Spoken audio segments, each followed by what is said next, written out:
Welcome to this episode of Hear It From a Huskie.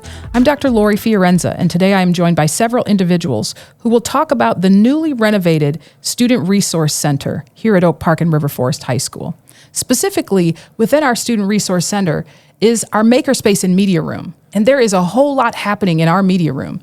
With over 230 bookings in just one semester, Drew Fredrickson is here to tell us a little bit about what this space is and how it's used by our staff and students. Thanks for having me. You are welcome. So tell us, what is this space exactly? Yeah, the media room is a full-scale professional production studio. So all things video and audio related get produced out of this space in here. I have done everything from music videos to product photography to makeup tutorial videos to voiceovers for YouTube channels to books on tape and podcasts and lots of original student music. I believe in the first semester of this space being open, we released somewhere in the vicinity of 500 original student songs. And my role is to manage this space and manage the bookings in here, as well as work as the engineer, the sound engineer, the producer, and I wear a lot of different hats in this space while I'm in here.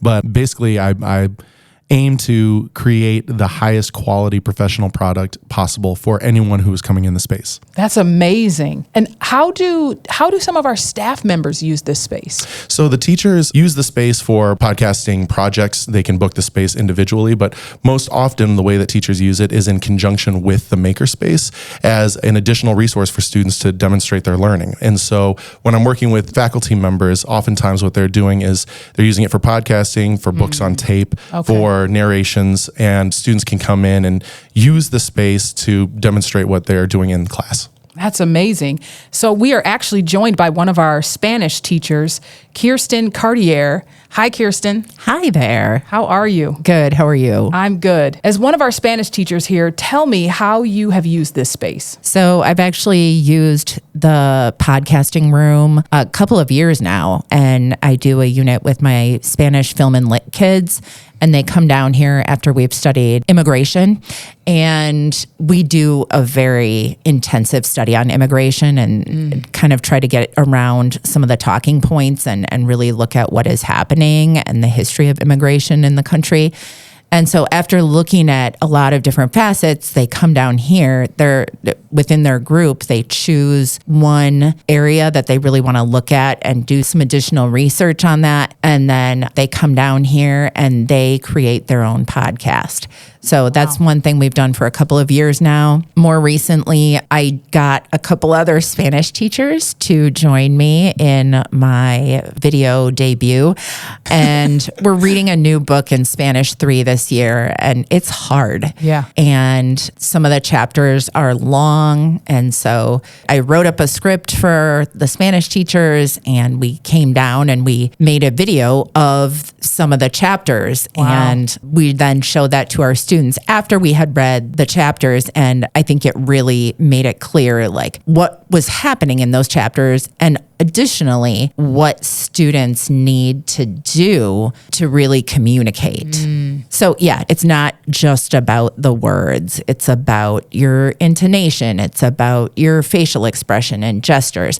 And they had to then perform their own speaking skits with a partner in class. So there was a lot of phases to that, but it really made the chapter so much more accessible to the students. So overall, Kirsten, what did you notice about how using this space, creating the podcasts, doing the skits, how did all of that impact their learning? I think it just brought, well, with the podcasts in particular, because the students were the ones who were using the podcasting technique, I think it helped them put their thoughts all together and really take time to sit down and have a conversation about it, because that's essentially what a podcast is, right? Is a conversation. And they had a chance then to put their ideas and their thoughts out to their classmates, but also the podcast that they create is then submitted to the NPR Podcast Challenge each year, which is currently open. Nice. Yeah. Nice. I'm super excited because I am joined also by Ashawna McCoy. Ashawna, I understand last year you took first place in the songwriting category for ILMEA. Yep. Tell me what this media room means to you. I would say that it's definitely like a place where I can express myself musically. Like in the beginning, when I first started high school or whatever, like I wasn't as confident in my voice as I am now. I would definitely say I'm more confident. Like I would be able to sing in front of a crowd or whatever, like without, getting nervous. Like I feel like being here has made my voice stronger and made me more confident. That's amazing. In the future, how do you see audio technology being a part of your life? Like I would definitely like to be like what would you call your job? Like An audio engineer, or like I would want to do that. Like I want to learn how to do that cool stuff that D Fred does, because like I want to do that too.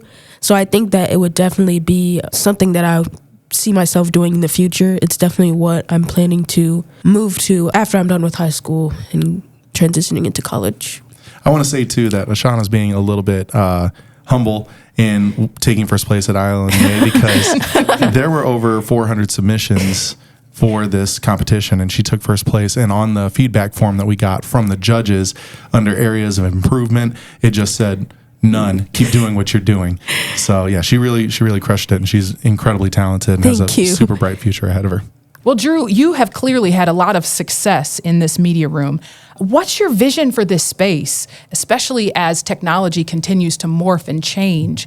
What are you hoping this space becomes in a few years? So I think the space is pretty novel in that I don't know of a lot of high schools that have a full-scale production studio inside of them at the level that we do here at Oak Park. And it really excites me to be able to work in this capacity as a producer, as a songwriter, and as an educator, to be able to bring all of these media elements to teachers and students. So as we move forward, I see this space expanding and working more in collaboration with teachers and bringing audio and video projects to their lessons, being able to work with students and bring this skill set to them and something that they can carry on with them beyond the high school. And also, isn't there's some post-secondary, there's some career opportunities with audio and visual technology. Absolutely. I mean, the job market is basically endless once you acquire some basic foundational audio engineering skills. If you really pause to think about it and how often we experience audio, whether it be music or podcasts, or even just when you walk into a space and you notice how it sounds, if it's loud or if it's quiet, all of those things were designed by somebody who had a knowledge of sound and how we experience sound around us. It's not just beat making. A good friend of mine is a forensic audiologist down in Nashville. He gets called into trials to analyze recordings and say with a degree of certainty whether something took place or not in this audio recording. There are limitless possibilities for jobs for students and things that they don't have to necessarily wait for either. They can start doing this now while they're in high school. And whether they decide to make that their full-time job, or if they want to have it as a supplemental income, or if they just want to do it for fun, right, it's accessible for everybody. That's wonderful. So I look forward to, over the next couple of months and years, seeing how the Media Center changes, and even possibly how Hear It From a Huskie might change and occasionally become a video instead of just audio podcast. So that'll be great. Of course. Thanks so much for joining me. Thank you so much. Thank you. Thank you. Thank you for listening to this episode of Hear It From a Huskie. Stay tuned for more from our Huskie faculty and students making an impact.